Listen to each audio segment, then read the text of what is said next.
I'm a third-year English student here at St. Peter's and I live in Chavasse. Let's go check it out. And here we are. Welcome to my room.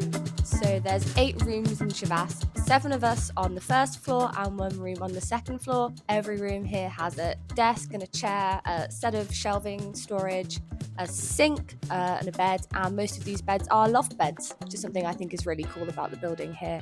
It means you've got a lot more floor space, which is nice if you want to have people over.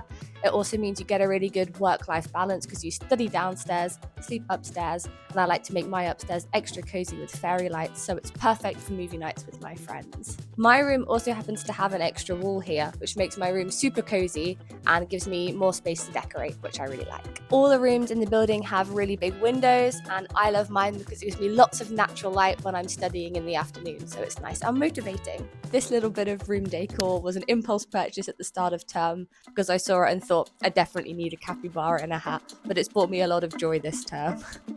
Although lots of other college buildings do have kitchens, Chavasse doesn't, but that's alright. I usually tend to go to hall for most of my meals, so it doesn't impact me too much. And if I really want to cook, I can use the JCR kitchen or go around to one of my friends' buildings. If I want to do my laundry, I can just head right around the corner to staircase 4. The nice thing about having so many different buildings in Peters is that you can get different lease lengths to suit your needs and preferences for going home during the vac. Thanks for stopping by to check out my room, and we hope to see you here very soon.